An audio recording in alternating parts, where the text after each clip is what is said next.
Welcome back to another episode of the All Ears podcast with myself, Luke Barnatt. I have created this podcast to try and, teach myself about the world after I left the fighting world and the real world, if you want to call it that. I realized that I had a lot to learn. I didn't know much about business or about living outside the fighting world. So I bring guests on to speak to about a plethora of different things, and I try and grab information from them and take their any outlook and perspective they have on the world. And hopefully you learn something alongside it. Today we have a great podcast about mindset, about spirituality, and about the society that we live in today. So here we go. What do you think's harder?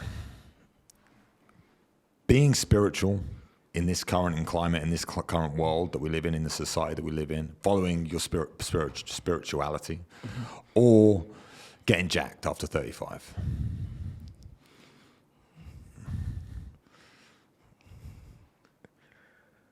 Being spiritual.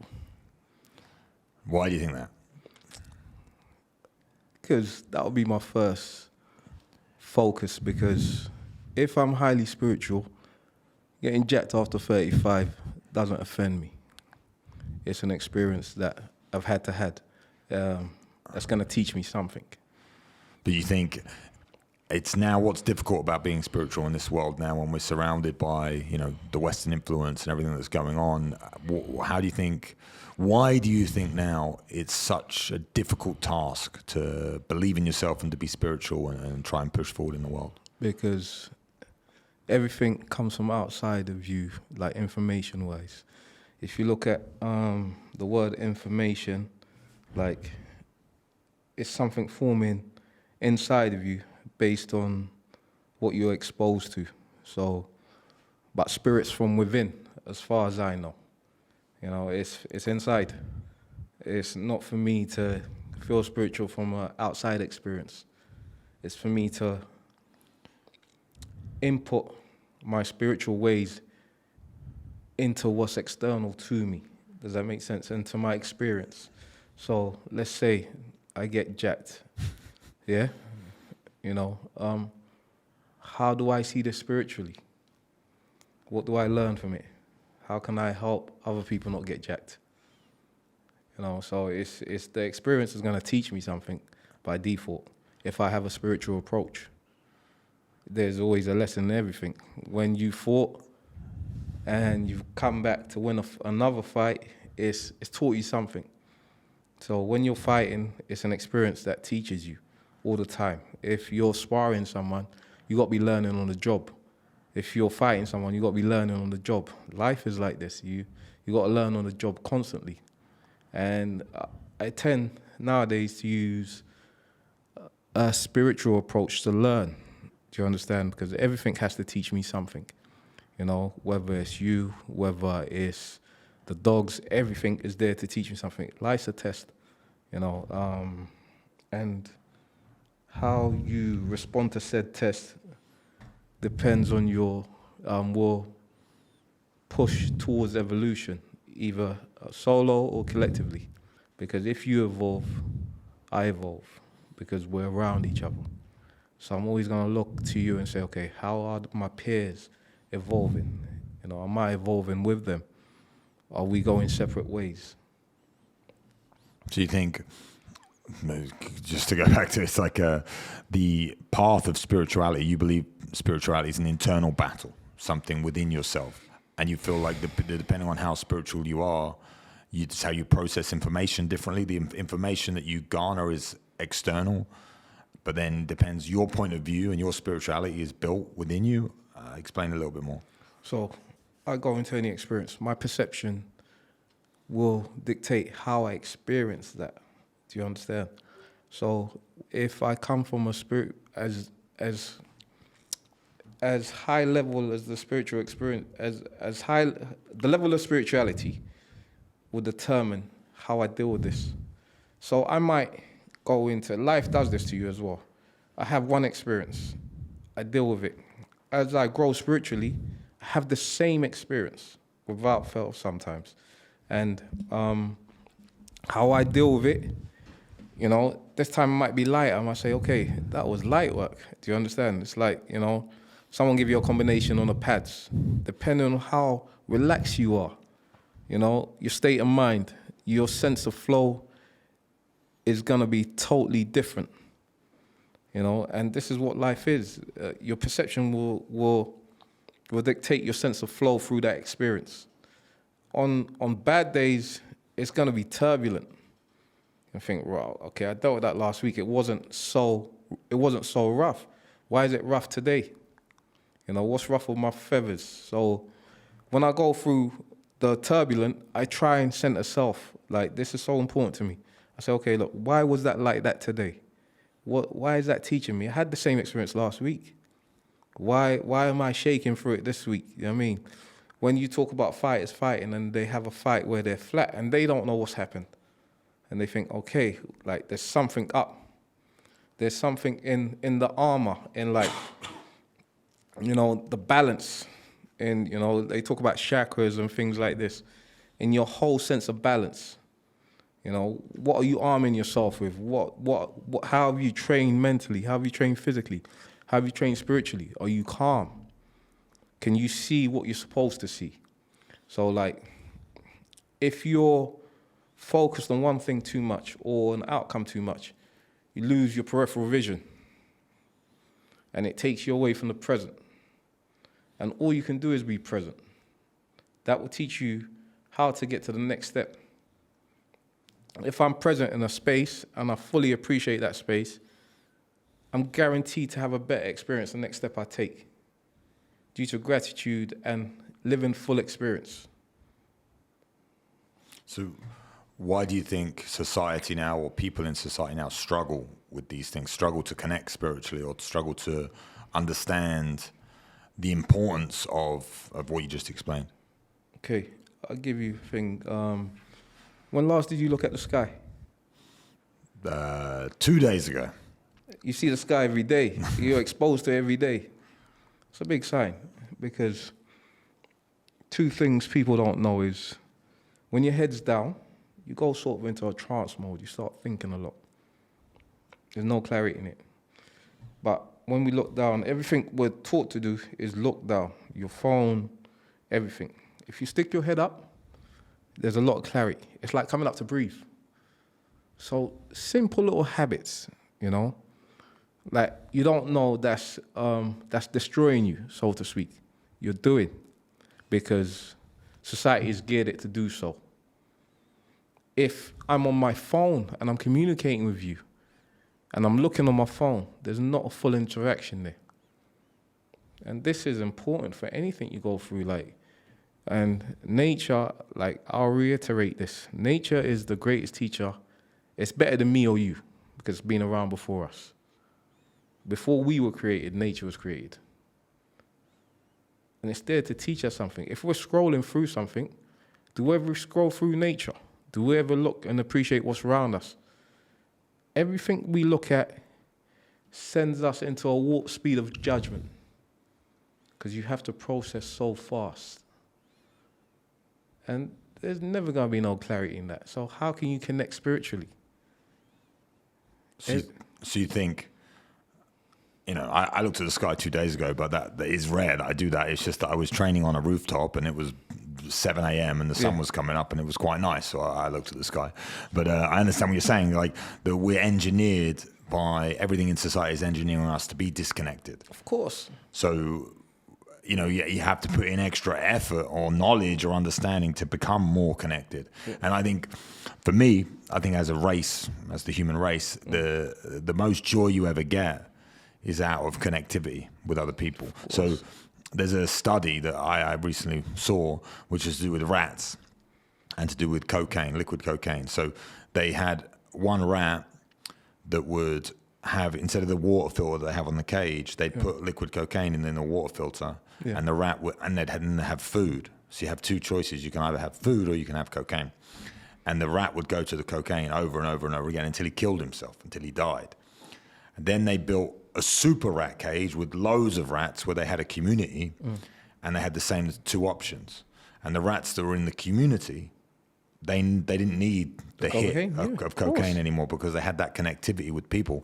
And I think that's kind of like human race with dopamine and what society has done to us with our phones and, like you said, all these other things, all this pride getting hit with likes and comments and all this other stuff.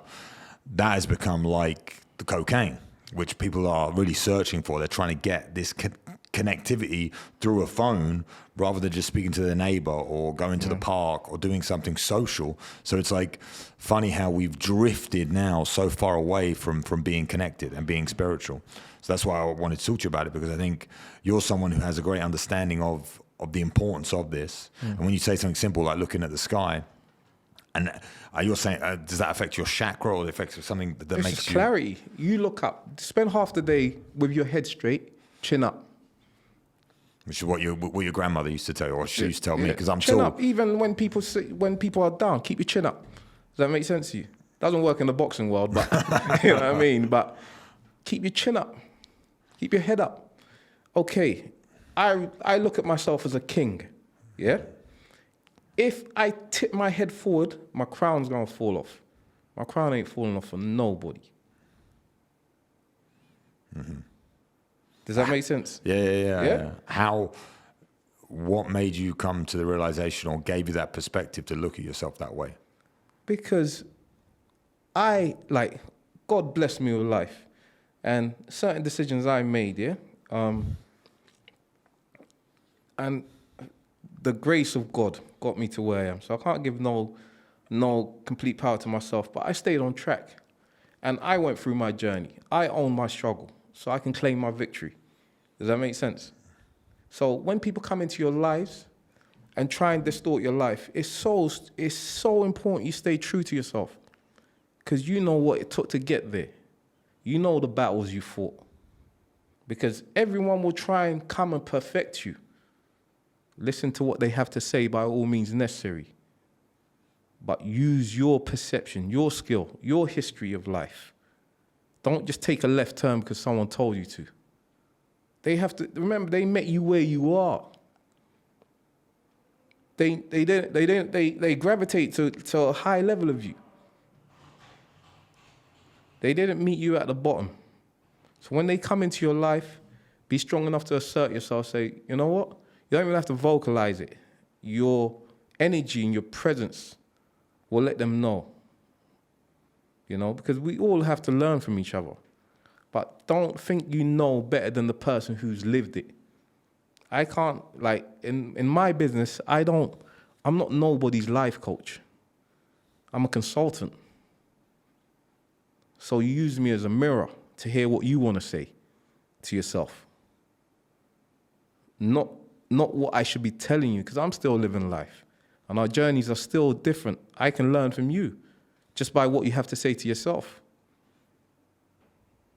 Do you think the perspective you have on life and what you're saying, it's clear to me and it makes sense to me, but if you're a person out there that is struggling and can't walk their own path and is getting drawn in by other people and struggling, what do you think the difference is between someone who understands their path and that they should follow their own way, or people that are getting drawn in by all these other things? What gave you this clarity, if you want to call it that makes you understand that, no, I need to live my life my way? Because we all search for happiness, but we believe it's outside of us, you know? And like you said, approval is a drug, you know?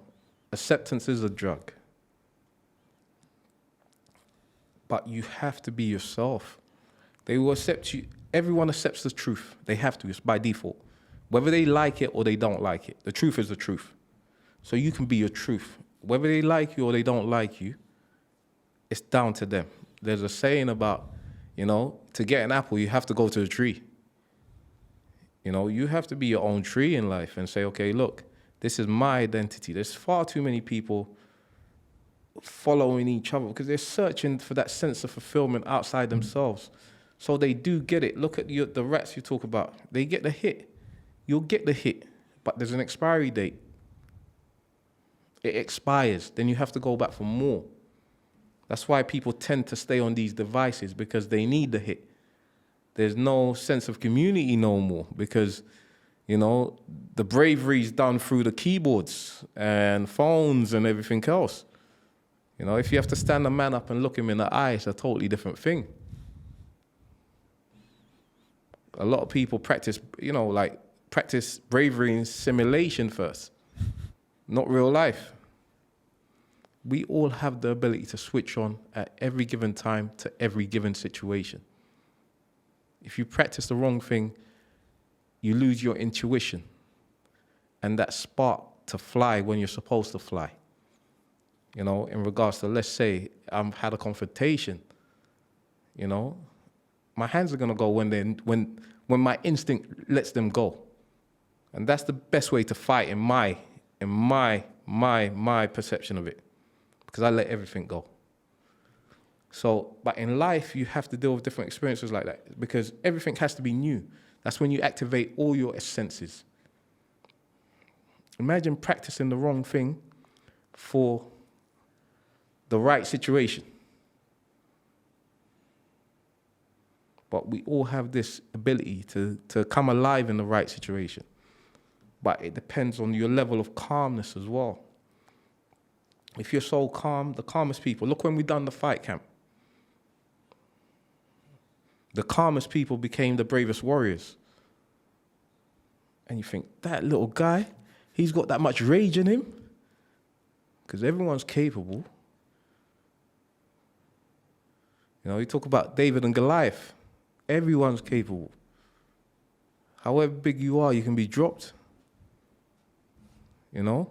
So it's like, you got to trust yourself to be able to apply at every given situation. It comes like that. But how do you build that trust? This I think most people struggle with. How do you build that trust in yourself? I think that's something that I've been thinking about, internalizing, and talking about quite a lot as well. Is how do you trust yourself that in that situation, forget fighting, but in that moment where you are needed, your true self is needed, how do you know who's going to be there? Do you know who you are? I know who I am. Right. But I'm a different case. I'm talking about people outside the world. Okay, the first thing is you know who you are. You study you. Before you study anybody else in life, your responsibility to study, why am I born this way? Why do I think like this? Why am I 6 foot something? Why am I 5 foot something? There's a benefit to why you are who you are. You got to fully appreciate that before you can even come to deal with any individual. What's your relationship like with yourself? Do you appreciate yourself? If you don't appreciate yourself, my brother, truthfully, you can never appreciate me because you don't know what appreciation means. If you appreciate who you are, I promise you, I see it and I say, okay, this is truth. He can only come with appreciation because that's all he knows. When you encounter most people, how they deal with you is how they deal with themselves. I'd say 100% that happens in relationships. Of course. I think what we say is women normally are a mirror of yourself, a mirror of you. So if you are being disrespected by a woman, it's not because they're a disrespectful woman. It's because they feel they can disrespect you because you are not showing them the respect that they deserve. So it's like a mirror of yourself. Yeah. So if you are, I'm not saying not good enough, but if you're not treating yourself with enough respect and proving yourself, then the woman will sense it and be like, oh, I can treat this guy like shit. 100%. So I think that's something, but people think then, they, like you're saying, I think you're saying it in a slightly different way, but the external validation that people are seeking is all internal. Of course. So if they can internalize their minds and they can think about themselves and they can look at their situation, look where they're from and look who they are, then the external life becomes a lot easier because they're calm with who they are. But most people don't take the time to even look inside because everything's external, everything's outside, and I think they look for that validation that they need from themselves, from a girlfriend or from a brother or from a training partner or from the internet. Normally it's the internet now, but from a source that you cannot trust, because you cannot trust another person, you cannot trust the internet, you cannot trust, because until you can trust yourself. So if you can't trust yourself, how can you trust it? Like, this is what I believe you're trying to say. That's how I perceive your message anyways. Like, if you can't trust yourself, how can you trust anybody else? Of course. If you don't love yourself, how can you love anybody else? Like, if I'm full as a person, I understand me. It's very hard to manipulate me. If I seek something from you, it's like you're dangling a carrot, and I could be trapped by said carrot. You know, and this is why they call certain things a trap, because, you know, like you're seeking this so much, someone just dangles it in front of you, you're just gonna go and bite. And it becomes like you become very manipulatable, which the world is nowadays, because everyone seeks approval. Everyone seeks love, but they don't understand it comes from them first. That's why I spend a lot of time alone, because I have to deal with me before I can ever address you. I have to understand me before I can ever understand you. I think that's the crazy part about life now is people are so afraid of that. Yeah. They're so afraid to be alone. Like to be on your own, just you sitting there. I mean, we live in a beautiful place, so you sit in the beach and it's beautiful. But to be completely alone, I think that's the biggest fear for everybody, because they don't want to listen to themselves. They don't want to think to themselves. That they're scared of themselves because they've been made to believe that they have no value. Of course. So when they believe they have no value, they try and search for that value externally, and that comes from a job or from any you know. That's when it comes financial. When it becomes, like you said about carrot dangling. Love, it's financial when it gets you like imprisoned. You say trapped, but like I believe imprisoned, and they believe the only way they can get validation is if they earn that much money, or if they get that girlfriend, or if they do this thing, or they look like this, or they do. And until you can sit in a room or sit, like I said, for us, luckily on the beach and relax and chill and be with your own mind, I think that's the number one step to understanding who you are. And personal story for me, that was my whole 20s, basically, or the beginning of my 20s, 18, 19, 20, 21, 22, 23. I was completely alone apart from the gym, like my training partners. But I lived in a gym, slept on the floor, nights on my own. I was completely isolated, you know? And I think it's what give me the clarity, if you want to call it that, and give me the understanding. I used to read a lot to myself. I come from a very, very religious background, so I spent a lot of time, you know, thinking about spirituality and God and all these things and all these concepts. And I think, again, this is just me talking to myself, thinking about things. I think that's what's missing now with the world is, for a lot of people, because of, you know, there's single mother households, fathers are leaving, people are not being raised properly, whatever you want to call it. The society now has mum and dad both working, so most people are being taught at school or by TikTok or by the internet, whatever it is. I think most men now, as they grow up, they're very, very lost, and they don't know where to start. You know, and I think the reason for that is, again, on purpose, because of society wants us to be lost, and then you have to seek validation from the outside, seek it financially, seek it via love, seek it via brotherhood, whatever it's going to be. And I think the only thing that you can love or you can care about that is bigger than you is God. You know, and I think that release, I'm not religious, so I'm just talking about my concept of what it is. When you can look up to something bigger than you and you can put faith in something bigger than you, it purifies the relationship you have with yourself. So you feel small and you feel large at the same time, because you understand the connection you have to the world a little bit more. But I think no one does that now, because religion has been pushed to one side. And organized religion, I don't know if it's the right thing to do. I'm not saying that's what it is. I'm just saying, if you're a fatherless son or a fatherless daughter and you're growing up in the world and you have no one to look up to, you're then looking up to Cristiano Ronaldo, or you're looking up to Conor McGregor, or you're looking up to all these false gods, if you want to call them that, which people are, and your brother or your dad, or someone said this to me on another podcast, so I want to repeat it because I thought it was really, really good. I was like, I've never understood why a father would take his son to a football match and he would put a T-shirt on him that's got another man's name on it. Never understood this. And then he said, it's because that guy's a loser. And he didn't live up to his full potential. Yeah. So he doesn't want his son to look up to him because he knows he never made it. Yeah. So he wants him to look up to a winner. Else, yeah. And when he said that, I was like, that's it. That's what it is. But for me, my thought process with it is, rather than looking up to Cristiano Ronaldo, you should look up to God. Because as a father, I can still maintain that position of I'm your father and you should look up to me. Yeah. But you can also look up above me because this man is bigger than me. You know, you can't compare me to God. Love you know, that. but you can compare me to Cristiano Ronaldo. Yeah. And you think Ronaldo's better. Oh, Ronaldo's better than my dad. Yeah. My dad. No. Yeah. Look up to God, and I think that teaches you a great connection with the world. Yeah. I love that. That's one thing I said. Like, my parents never blessed me financially, but they taught me about God, and it gave me like a moral compass like no other.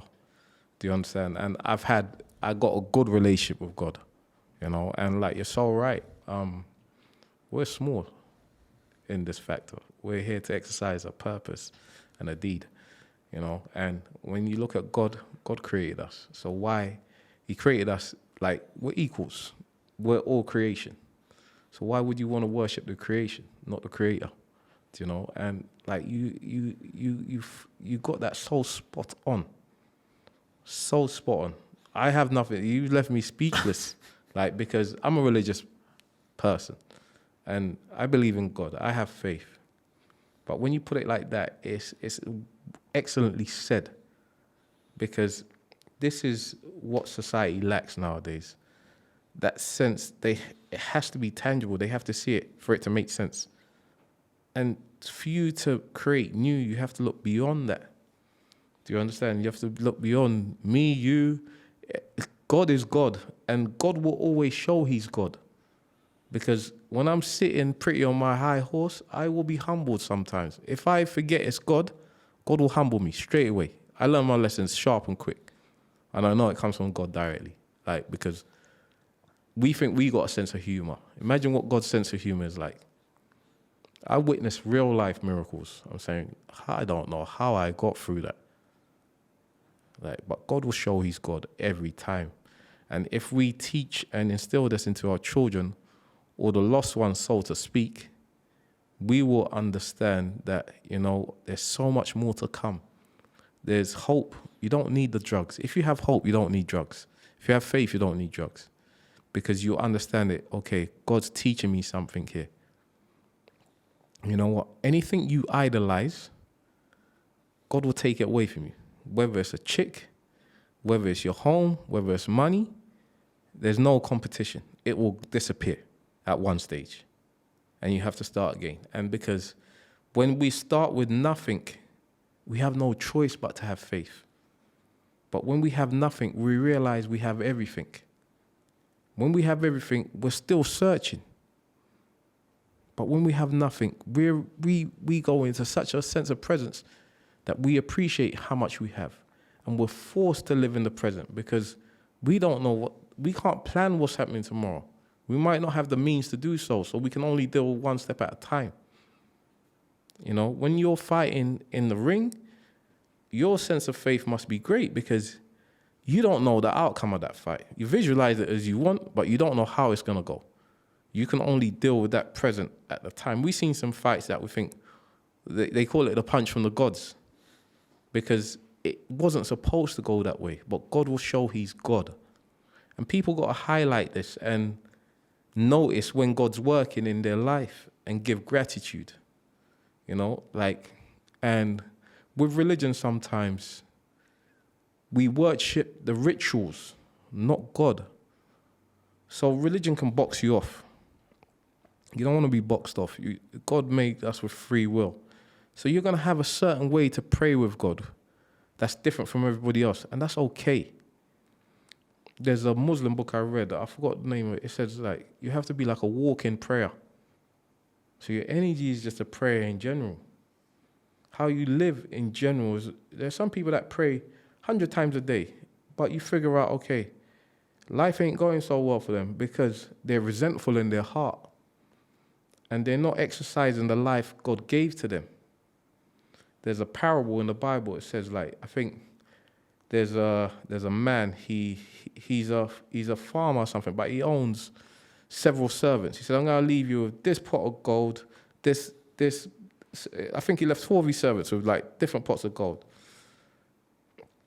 So I assume this to be life. Do you understand, yeah? One guy invested it and lost all of it. One guy invested it, gained mad money. Another guy buried it. Yeah? And when the guy come back, he said, look, what did you do with your money? The other guy said, I invested it and lost it. He says, you know what, I'll give you some more. You're good to go. You understand? The other guy said, I invested it and made some money. I'll give you some more. You're good to go. The guy who buried it was shook. He didn't live what he was given. How can you tell God you're grateful by words only? It's got to be all of you. It's got to be in your action, your energy, and what you're saying. It's all got to match. Some days I don't feel grateful, but I say I'm grateful. But I start with alignment with the words. Then I make it line up. But I'm not just going to use the words. This shit's got to add up. Because if I don't feel grateful, I'm lying. So if I've committed to saying I'm grateful, I have to look for what I'm grateful for. Then feel said way. Then use that as action to move forward. Because if I'm grateful for already what I have room for growth. You know what I mean? They say content breeds progress. Because if you're content with what you have, it's like, you know, when you build a skyriser, you have to build it level by level. But you make sure at this level, everything's straight. Then you put on top. But if you build it on dodgy foundations, it's going to collapse at some point.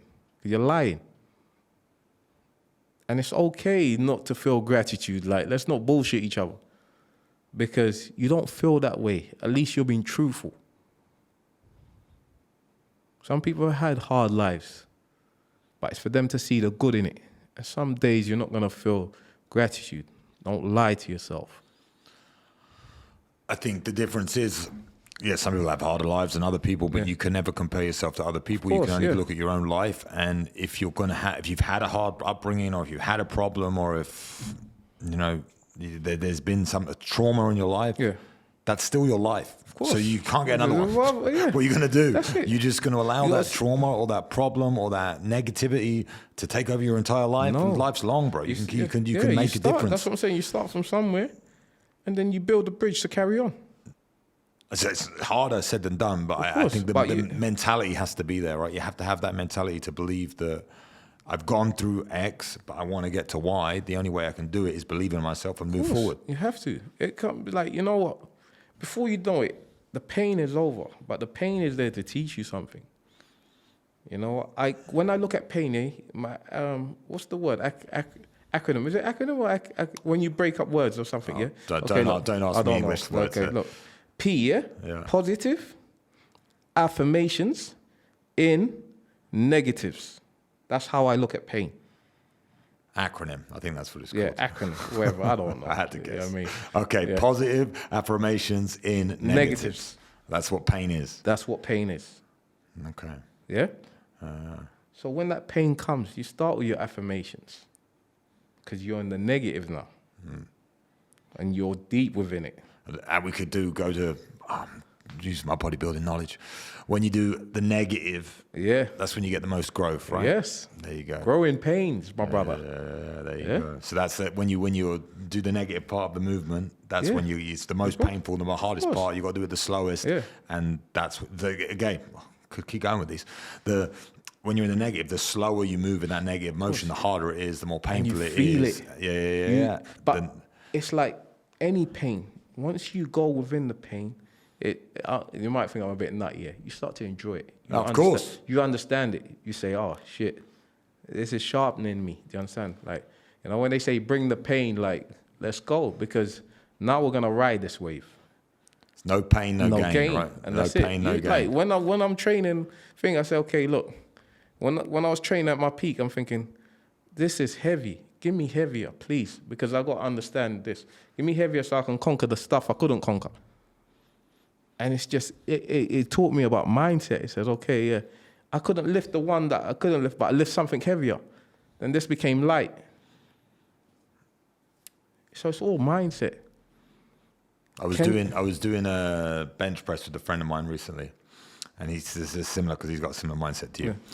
And we had to do 50 reps, right? It was only 20 each side or whatever it was. So you do 50 reps. And then we're doing, I said, how many sets are we going to do? He goes, don't worry about it. I'll tell you in a minute. So we're doing 50 reps. Then he goes, okay, you did 50. Nice. This time we'll do 55. So it's like he made it harder, right? And I was like, okay. Next up, 60. Now we've got to do 65. Now you've got to do 70. I was like, bro, like, he goes, okay, if you can't do the extra 5, you have to do one more than the last set. Yeah. Because it's an old fighting mentality as well, but it's like, it doesn't count until it hurts. Yeah. So I think this is, again, going back to society and kind of how I try and loop Sounds this like all in. how I grew up. It doesn't count until it hurts. But that's the problem. Yeah. The problem is that everyone's looking for external validations. Everyone thinks everyone else can fix their problems. And I think we're talking about pain.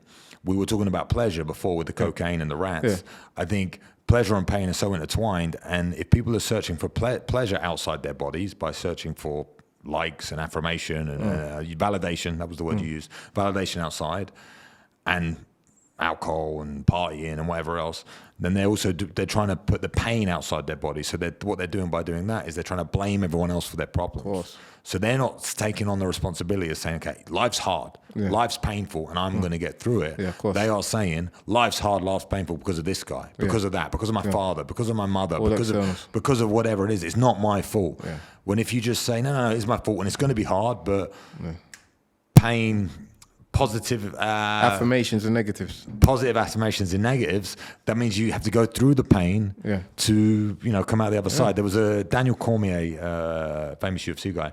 He used to say, embrace. I can't remember what it is. Embrace the grind. Yeah. Embrace the grind. And I used to always think that as well when I was fighting. Embrace the grind. And I used to do affirmations and all this stuff as well to help me. And whenever I found with my affirmations, they would come to me in times of pain. Of course. So the affirmation that I would say in the morning, the positive, affirming thing that I would say, I would wake up and say to myself, then when I'm in that deep, deep, deep, dark place, it would come to me. Yeah. And I think, to wrap this all back round, I think that's, again, when it comes to religion, and I'm not talking about organized religion, people call it spirituality, people call it energy, whatever they want to call it. I think having that time to yourself when you sit there and think about life, and you speak to God, or you speak to the Spirit, or you speak to whoever it is, those moments where you discuss or you pray, let's say you pray and you say you give thanks and you give to whatever it is, those moments when you're giving energy to the universe is how I would put it. That gets given back to you tenfold, but it gets given you back to you in the right time. So I think what prayer does is that it focuses your life. So it makes you think about what you're thankful for, makes you think about what you want from life, which most people just drift through life not even thinking about it. So when they think about it and they think, okay, I want this, and thank you for this, thank you for my energy, thank you for my health, thank you for my strength. Then when you're in a time of hardship, let's just use the gym as an example, when you're lifting and it's hard, you believe in that strength that you have because you've prayed about it. So it keeps you on like path, And I think that's how I look at affirmation. So it's because I don't pray, but I do visualization, I do meditation. I don't do it like you'd see in the books and stuff. But every morning, I'm getting up at 6:30 and I lay in bed for like 10 minutes. I'm awake, but I'm asleep. Eyes are closed. I'm just laying there and I visualize exactly how my day is going to go. So I think, what have I got today? Okay, obviously, first thing I'm going to do is going to go to the gym. Every morning, I'm going to go to the gym. So I wake up, I drink my water, I have my vitamins, I go to the gym, I do my thing. But I work through my day in the most positive manner possible, exactly how it's going to go, what I'm going to do, the focus I need, the intention that I need, the people I'm going to see. And I believe that then that day has already happened in another realm. Whatever that realm is, it's already happened for me. So it's gone exactly the way I wanted it to go. So now I just have to fulfill the thing that's already happened because it's in my brain. Then I'll wake up and I do my affirmations and I go and I live my life and I live my day. That to me is prayer. That's exactly what I was going to say to you. You've prayed. Yeah. That's your prayer. It doesn't have to be, please God, let me have this. Prayer is it's all of you, giving all of you to what you want to achieve. Do you understand? What you're here to achieve. That's prayer. From when you've got up, you've gone into a sense of prayer. You've planned your day. You've visualized with faith. You believe this is going to happen. That's prayer. You could say a bunch of words. If you don't believe them, you're not praying, my friend. Does that make sense? And that comes down, this is what I was going to say, call it prayer. I call it intention. Yes. So I believe that you are putting out intention and energy into the universe. If you have intention in anything, you're going to get better results. Of course. I used to train with T, so when we used to train, I used to come in and not have intention. And I'd be on my phone, and I'd not be focused. And my training was crap. I got no results. Then I used to give you my phone because I couldn't stay off it because I'm addicted to work, because I think work's the answer to everything.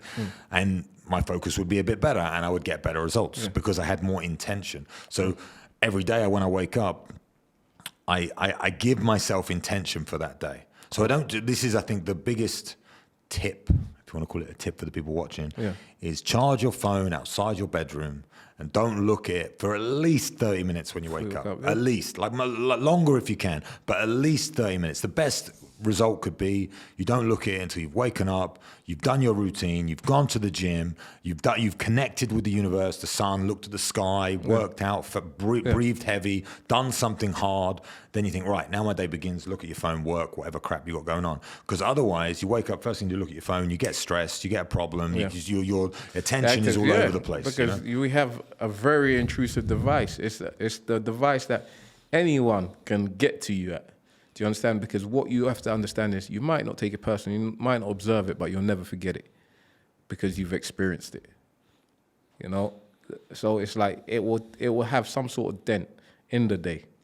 You know, I could be training and I look at the phone, and because as men, we like to fix problems straight away. So if there's a problem come up, that's a problem. That's got to be addressed. But what you got to understand, you can only be where you are. You can only be in one place at any given time. So that problem will have to wait. If I haven't acknowledged it, the problem's got to wait. It has to wait. So if I'm in a better state of mind, and when I look at the phone, like you said, this is no longer, I don't see this as a problem. Because I've served God first, then I've served myself. Then I can deal with everybody else. This is what everybody needs to kind of do. Don't take on what you're not supposed to take on at the wrong time. Be grateful to God first. Address who you are. Then deal with the world. Because you have no business dealing with the world if you haven't dealt with God and yourself first. You have no business being there. That's why some days I'm thinking like, I don't really want to see no one because I'm not right with me. You know what I mean? I want to be right with God first and I'm right with me. That's what makes me tick. Like, just being real and right, you know what I mean? Just being correct. Because I got to look at myself in the mirror all day long and be happy with who I see. And past seeing the flesh side of it, spiritually who I see. I got to feel me and be happy feeling who I am. If you don't feel happy in your own skin, my friend, you're pretty much fucked. So you got to just be like, you got to be content with him first, yourself, then deal. Because the clarity comes from, like you said, it's that time alone with God and yourself. That's where the clarity comes from. Because everything else is secondary after that. Like, you know, you just got, and you enjoy the experience better if you have a better perception of it. Some shit you'll laugh at, you think, oh, that's funny. I don't even see that as an attack.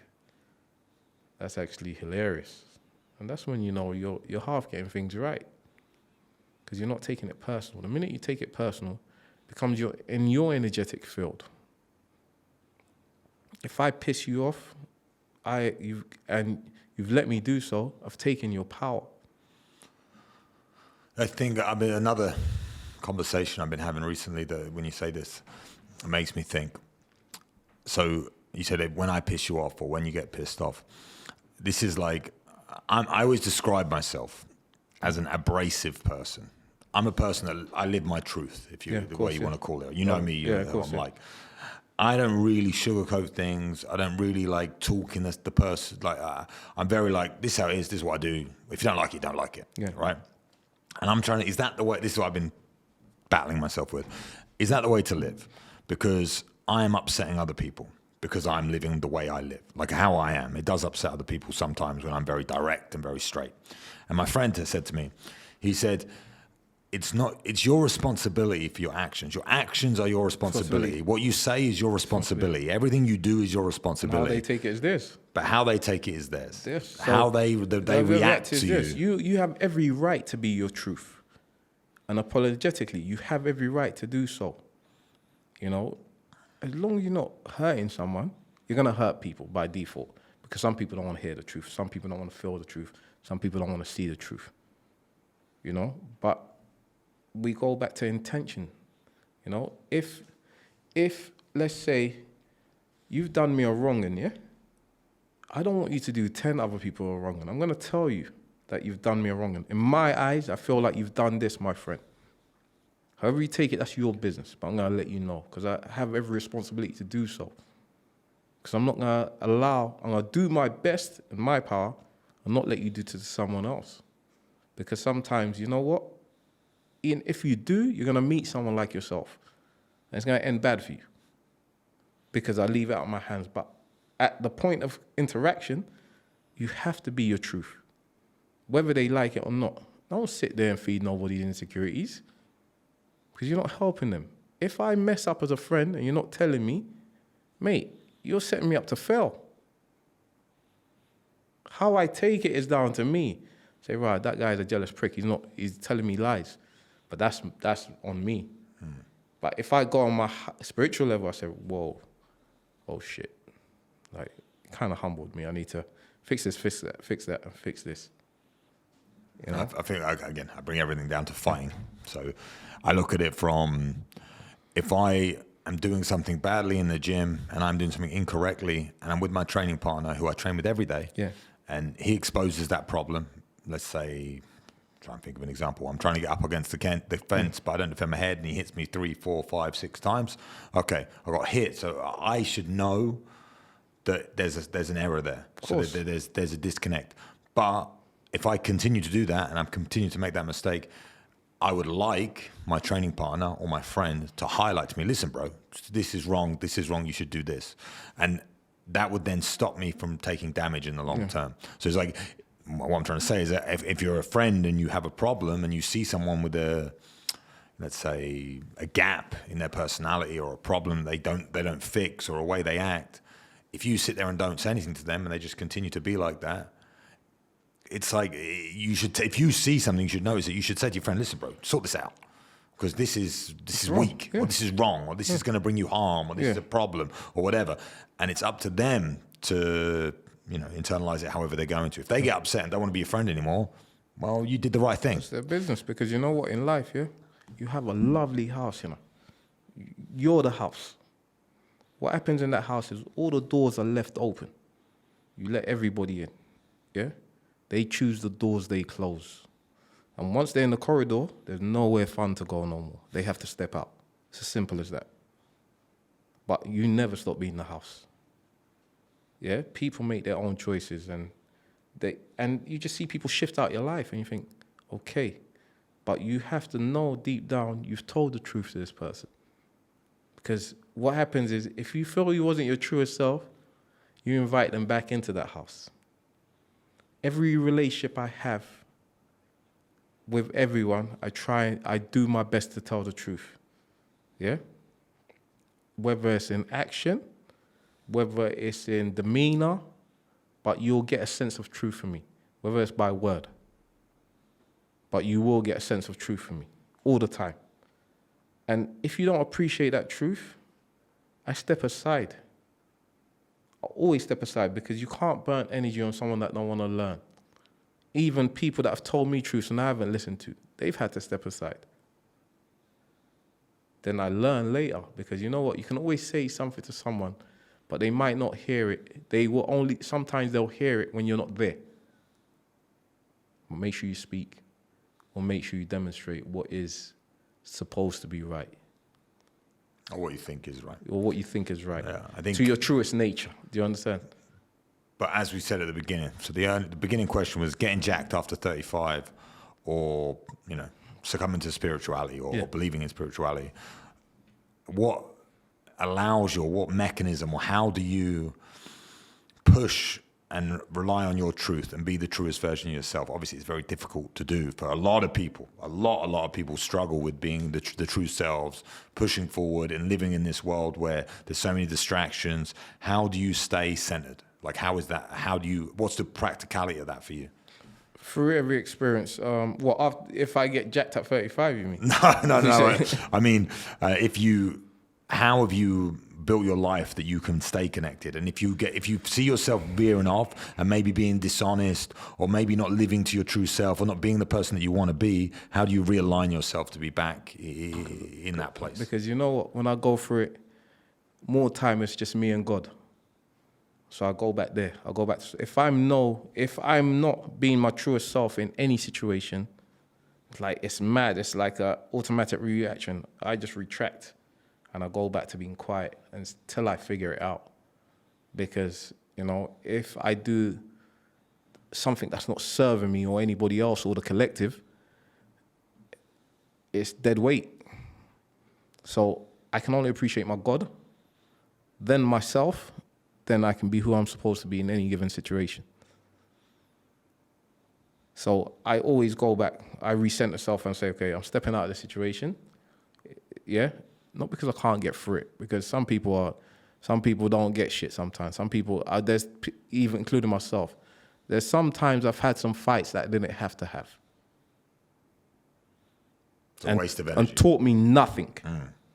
So I go back to myself. Like in previous, I think I spoke about this on the last podcast. Every time I used to get angry, bro, it cost me something big. It cost me something big. And I had to say, okay, look, this ain't serving you purpose. Do you understand? I understand, like, if you're backed into a corner, it's a different thing. But if you lose your shit over something stupid, there's no validity in it. And it will cost you. So now I just sit back and I watch things very calmly. It's experience. Experience has taught me to say, okay, look, center self, if you make the decision, what are the consequences? I have that moment to think. You said,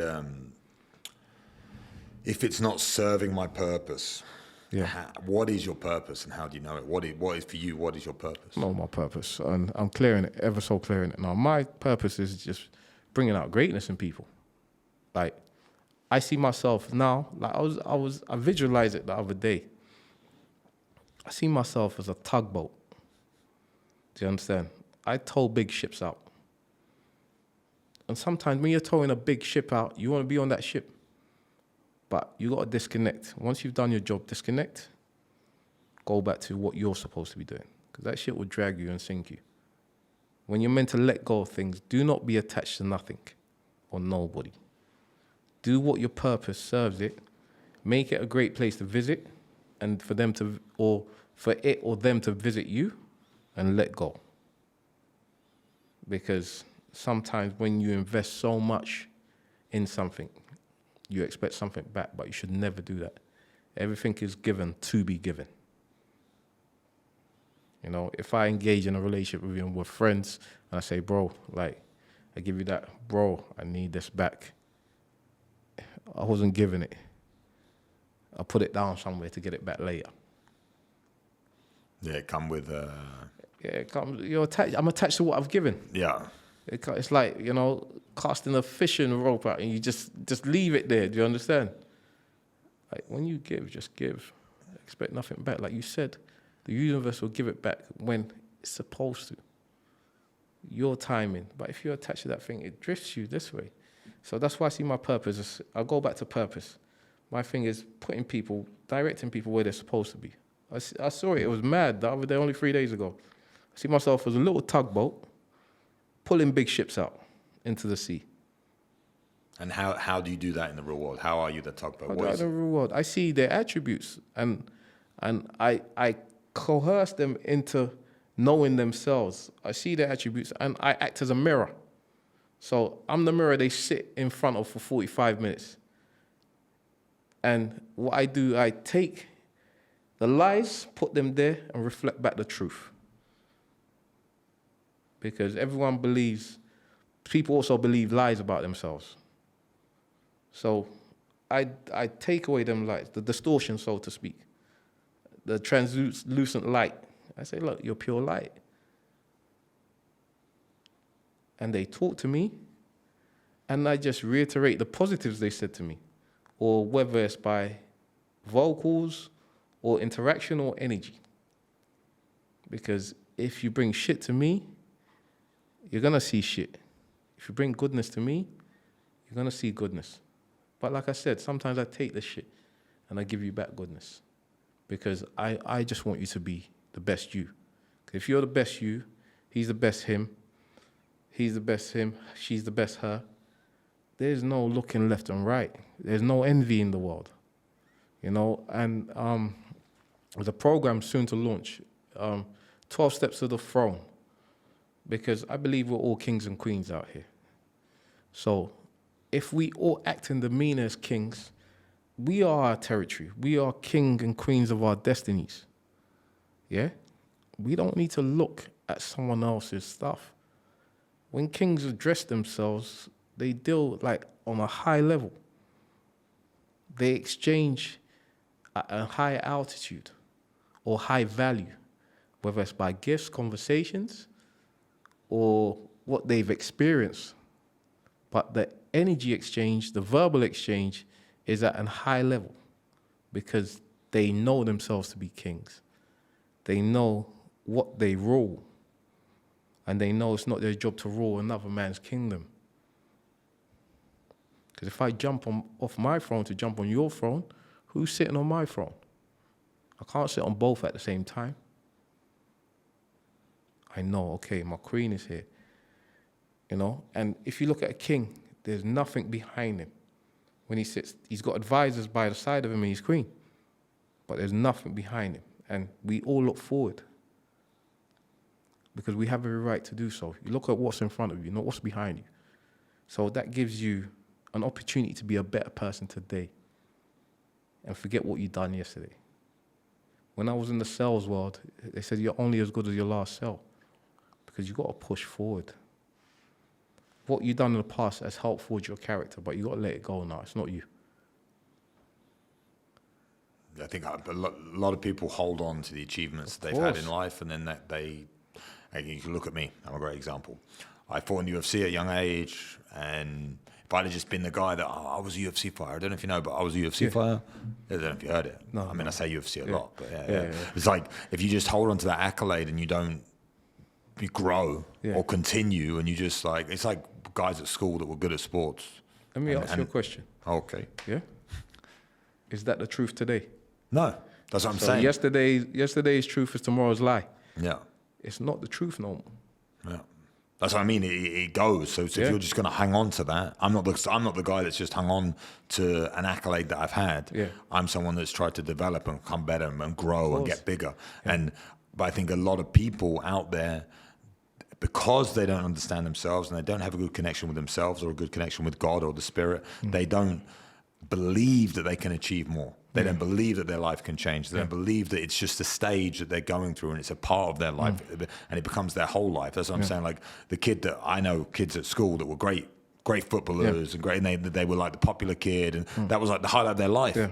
Life's long. Like how is that the best thing that's ever happened to you? You know, and they go on and they become, you know, then they have the son that they give the T-shirt that says Cristiano Ronaldo on it because they don't become their true selves. Yeah. They just are a fragment of themselves. So I think a lot of people struggle with that, and it comes again, for me, it always comes back to the same thing, and it comes down to that trust and that belief in who you are and that connection that you have. You know, and I think if you can have that pride in yourself as a man and believe that you are a king of your kingdom, it's something that completely revolutionizes the way that you view the world, the frame you put the world in, the eyes that you look at. If you look at your life like, I don't use the word king, I look at my life like I'm the main character of my story. Of course. You know, and a movie's being made about me. There's this clip, this famous Joe Rogan thing. Joe Rogan said, imagine a camera crew was following your life, and it's like, yeah, that's how I look at my life. I'm the main character. Everyone else is not. Yeah. I'm the main guy. So what I believe and what I do is the most important thing, and I take all the responsibility for my life, and I push forward. Yeah. And I think most people aren't even the main character or aren't even the king in their own kingdom. Most people are the peasant because they're acting like a peasant because they don't believe they can be the king. Yeah, you know. Yeah. So I think that self-belief is what we need to reinstall in society, and I think the answer to that is difficult. You know, and then the question comes: does everyone deserve to be a king? Exactly, but this is what, you know, to sit on your throne as Luke Barnatt, you know, the man you've become today. Because even when I've known you, I've seen loads of growth, yeah? You forged your character in the deepest experiences you've had. And, you know, and your prayers, your affirmations, this, whether you prayed them 10 years ago, 15 years ago, they're coming to light.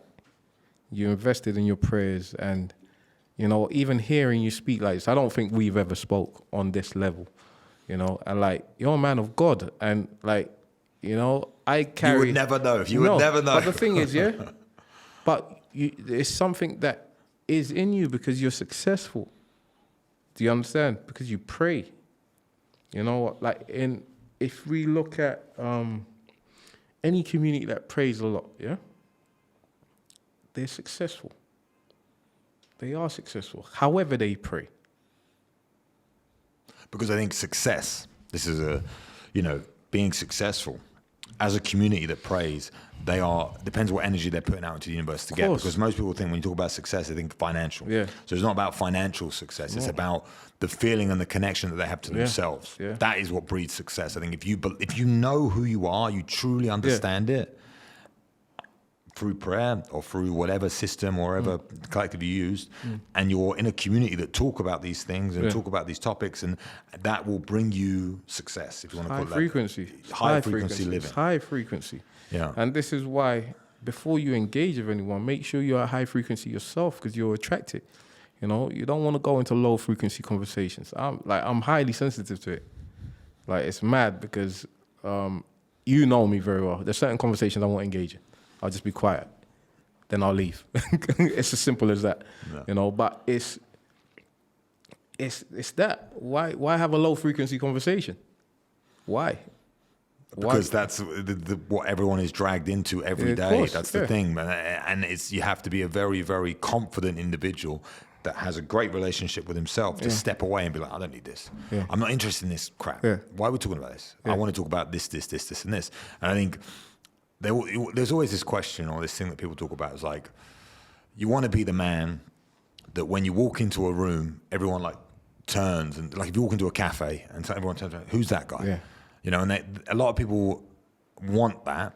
And I believe the way you become that man is by high frequency living, by having that energy. Yeah, again, people just want to know spirituality and all these sort of things, but I'm going to talk about, I believe in frequency. No, I believe in that. I believe in that. You step into a room, I think, it's funny enough. You ain't heard the podcast with me and Sterling. Was it? I don't know, but we said this as well. There's some people that just glide through the room. Like, the room parts for them. Not because they're muscular or nothing like that. It's just the aura they have. I think that's the truth. I think a mixture of people that are living true to themselves, people that are high performing, that they're high frequency, because it kind of all works together, you know. If you believe in yourself and you're pushing yourself, then of course you're going to be successful. It's impossible not to be. Yeah. So when you, again, not looking at the ground, but you're looking up, your chin's straight, you're looking forward, you have your shoulders back, you're relaxed, you're in control, all these things, that's when you become vibrant. And other people are like, who is this guy? He's walking by himself through like a gang of people. Because you know. And this is why I love monks. And when you used to use the word monk mode all the time, I love monks because they're those sort of people. They're just so calm. You see a monk, you just know. You don't even question it, you just know. That's a great example. A monk would never be considered in this world successful.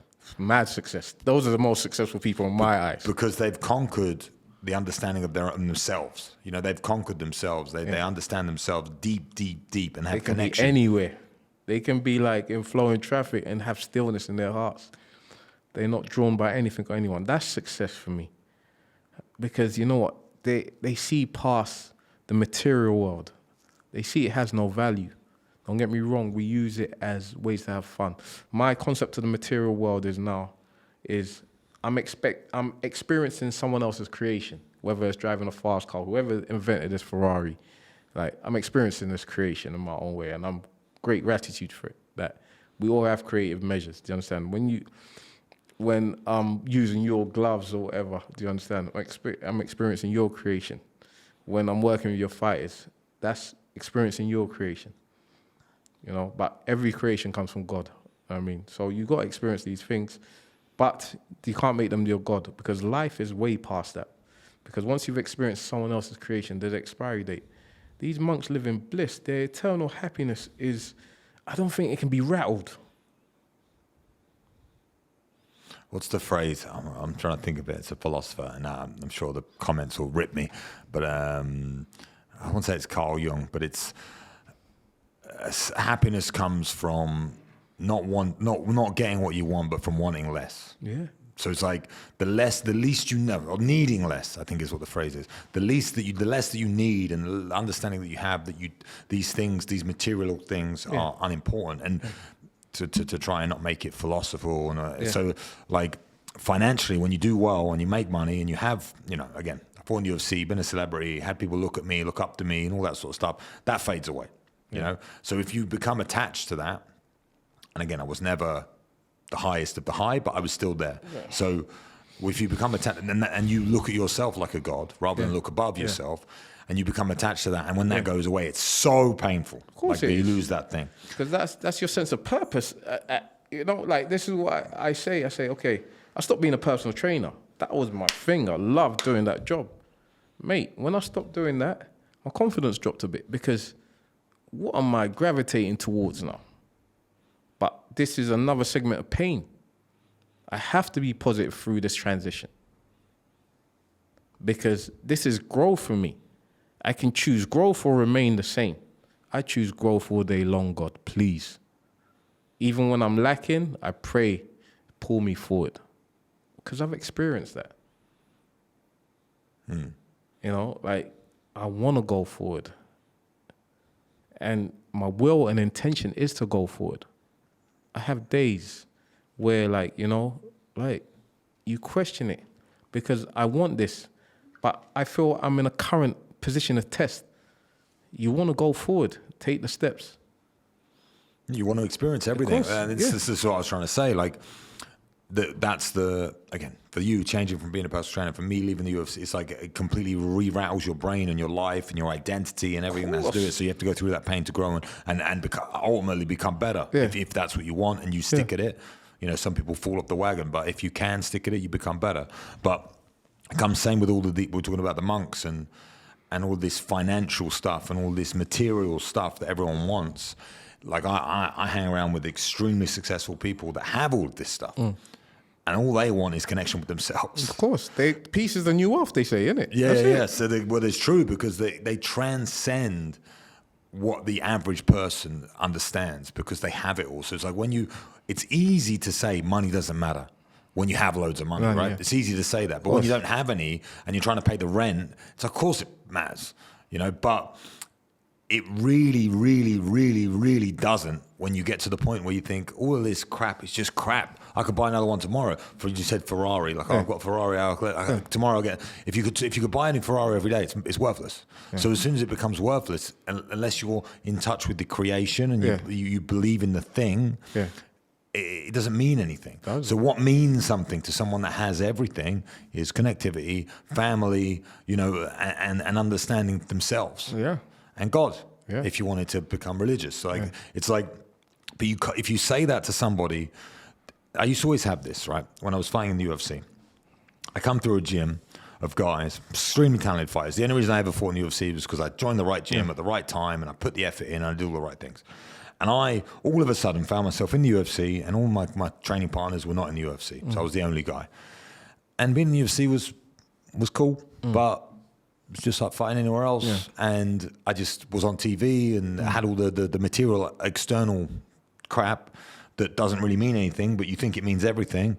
And I would have like a boss, because Dana becomes your boss. So you're going to be, or it was that Joe Silver at the time would say, you're fighting this date, this person, whatever. You have no control or power over it. And I'm like, it kind of sucks that I have to do what I'm told. But I say because the whole reason I became a fighter was because I didn't want to do what I was told. I didn't want to have a boss. So it was like weird.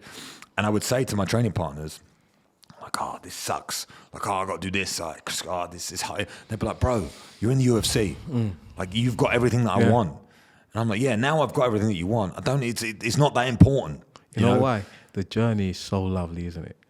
When you're climbing that mountain, that's where the graft is. And this is why we have to appreciate the process, because that's where the gold is. Does that make sense? The process. When you're going through it, like when you're benching, you're feeling that pain and you think, whoa, this is lovely. Because once you've done it, it's done. It's done.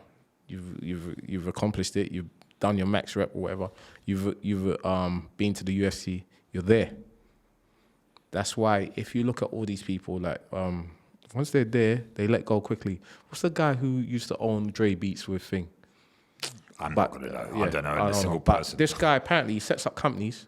When they're at peak, he just on to the next. Yeah. Because sometimes we like men like us, we like the battle sometimes. We like to achieve. We like the sense of being so in it and striving every day to build it. Because when you're at the top, sometimes the top's a lonely place. I think the way I put it, which is, again, just my experience of the world and talking about it, talking through it and what I've been through, I'm a huge like believer in goal setting and understanding your vision and where you want to go and everything else. I say, like, if you don't even know, you use the tugboat, right? It's funny because I use a boat as well, but it's not quite the same. I use a boat, just a normal boat, not a tugboat.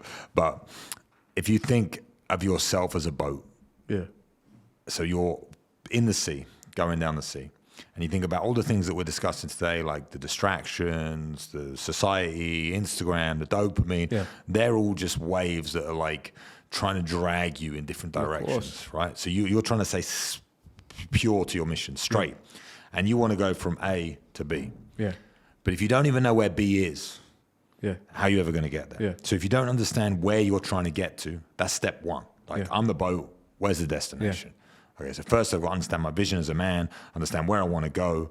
Then you need to select a path on how to get there. That's the thing that most people miss. Yeah. Not everyone, but a lot of people think what they want. They know what they want. Okay, I want this, I want this house, or I want whatever your life purpose is. They want to do that. So they set the destination, but they don't set the course. They don't set, like, how am I going to get there? You know, if I want to sail around the world, I've got to make stops because I ain't got the fuel, if you want to put it that way. So I need to refuel. I need to make certain achievements. So most people will say, like, I'm going to do this. I'm going to become a millionaire. I want to be a millionaire. Cool, bro. How are you going to do it? Can I cut you off there? Yeah. You see, like, the how is also within them. Do you understand? If I forge my character to be one of a millionaire, hands down, I'm going to be one. It's what's of utmost important to me, I pursue. You know, so, like, I forge a character within myself, thanks to God, that is about helping people. By default, I do so. It's always been in me from a young age, I know this. But the path was through sports. I'm built a certain way because of a certain reason. Because if you look at me and I'm not smiling, you're going to think I'm a totally different character. But when you engage with me, you notice I'm someone else. This is what I'm saying about dig in your attributes. That will set the path for you. So when you do make these stops, you know how to treasure them. We talk about process, enjoying the process, trusting the process. You know, like you said, you've mapped it out. You've mapped it out in your head. But you still have to take the steps. Have you mapped yourself out? For sure. Yeah, I know you have, for sure. I don't question that for a split. But, you know, once you forge that guy, it's like building a car to do like a Tour de Paris or something like this. You gotta make sure you got spare tires, you gotta make sure you got food, you gotta make sure you got fuel. Make sure the car is at the right ride height for the terrain you're gonna go through. And that goes back to my boat. Yeah, is, you know, if you truly want to, I said the millionaire thing because everyone wants to do that. But if you want, and being a millionaire is not easy. So if you know that you're going to go through a tough challenge, there's going to be big waves. Yeah. There's going to have to be able to handle it. So you need to build that boat out so it's built for the journey. Of course. You know what I mean? So that's the internal part. That's the, like, okay, the boat that I'm going to have, I need to be physically fit. I need to be resilient. I need to deal with downturns. I need to deal with hardship. I need to understand that things are not going to be easy, etc. So, but most people in the world, again, I'm talking about the average man. I'm not talking about me or you. I'm talking about the guys that are living out there that don't know they don't even know where destination is, let alone setting all these paths. It's like, their problem is that they think of, I want to be a millionaire, or they think of the thing that they probably don't even want anyway. They're just being told that they want, I want to be a millionaire. because everyone thinks it's important. So they're being told that. So, you know, they push for that thing. They set that destination. They then need to find out how they're going to get there. So I always say, like I talk about this a lot in my, you know, my mentorship and everything else. But when you're setting goals, you have to think about 4 things. You have to think about what the goal is, number 1. So you set out what it is. You need the goal. So what is the thing? Okay, I want to be a millionaire. Let's use that as an example. So that's my goal. I'm going to think about why. Why I want that goal. That's the most important and the hardest question and everything that there's so many. That's intention. That's intention. And that's what you said, the power of intention. Comes to purpose as well, like your purpose on the planet. You just said it to me. So you just said that you believe your purpose is to help other people. Yeah. And I believe that money is intrinsically tied to value that you add to the world. So the more value you add to the world, the more money you end up with. Right? So the more value you give out, the more money you get. So the why is because I want to give out so much value to the world. If for example, I'm just making this up. So I want to give up as much value to the world as possible, and I believe that my value is worth X. That's basically what you're saying. When you say I want to become a millionaire, that means you believe your value is worth that much money. That's how you look at yourself. So that's good positive reinformation of who you believe you are. You're worth this much. Sweet. Then so that's the why. Then you've got the how, which is again going to be complicated. But if you wanted to look at how much money you have in your bank now, then you want to look at how much money you want, how much you need to get. Let's say I've got $500,000. I need another $500,000. Okay, great. So I need $500,000. When am I going to get it? So that's the most important, is setting like the timeline. So let's say it's a year. Okay, I got 12 months. How much money do I need to make per month? Blah, blah, blah, blah, blah. At least now you're plotting your path. You know what I mean? You're plotting out like, okay, I'm here. I need to get here. I need to make this many stops to get here, to do what, to make this much. So it becomes, rather than it being a dream, it becomes a plan. And and then you add the intention to it. Then you add daily intention of waking up and being like, I've got to hit these things. And then you have to build out the boat. So the boat has got to be a certain type of man to be able to achieve those things. And that's the bit that most people miss out. They miss out the building yourself up to be a man worthy of achieving that goal. Of course. Most people think that the goal, the external, again, like I look at the boat as the internal and the goal as the external. Yourself is the internal. Like to have that character of purpose and to become that man worthy of being that man that you think you're going to be. That's the hard part, right? So that's it's like big. You know why it's big? Because I've been in a certain position in my life. I speak personally because I'm not flawless. Does that make sense? I've been in certain situations that I wanted to achieve there. And I've been there and I've shit my load. Like, I'm thinking, like, because the sense of deserving it, I never worked on. That's a huge, That's a big thing, you know? Yeah. Because you want it, but do you believe you deserve it? It shows how you think of yourself. Because you're capable. Everyone's capable. But if you don't believe you deserve it, it becomes a thing of attachment that you fear to lose. If you deserve it, you sit on your throne, and you sit there and know I'm king here, and that's it. Because you can't sit on a throne without confidence. You can't sit on a throne because the people who are looking up to you on that throne got to believe that you believe you deserve to be there to address them. And this is where I am at now. I sit on my throne confidently because I'm well within my purpose. I'm not trying to be Luke Barnatt. I am who I am. So I sit comfortably here. And this is where everybody needs to be. They need to sit comfortably on their throne. And if you're there, best believe you deserve to be there. Best believe you put in the work. I wish I knew it. I'm terrible with quotes. But this just, what you're saying reminds me of Coach Carter. Have you seen the film Coach Carter? Yeah. There's the kid, the misfit kid, that he gets asked every time by Coach Carter, why are you here? Yeah. What do you want? Yeah. What do you want? What do you want? What do you want to achieve, son? Or something like along those lines. I can't remember exactly what it is. I'm going to completely butcher this, but you'll get the point. And what are you afraid of? That's what he asks. Yeah. What do you fear? What are you afraid of?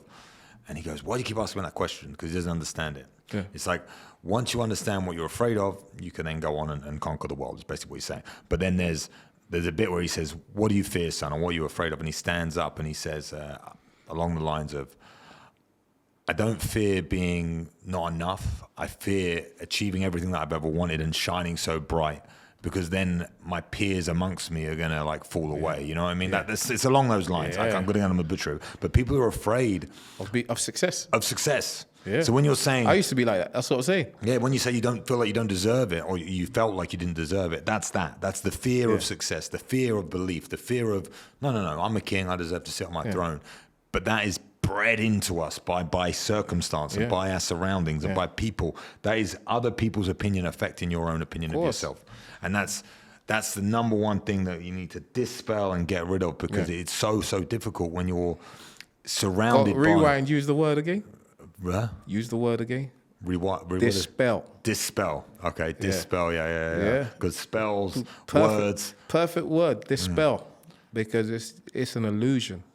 It's someone's cast a spell on you just so like you don't believe this.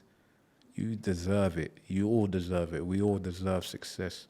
Like, yes, we're meant to struggle, but we're meant to be happy as well. We don't have a cruel God. We got a good God. You know, like, you're meant to be happy. You know, like, some people find more pleasure and pain than happiness. You deserve to be happy. If you're there, understand the happiness.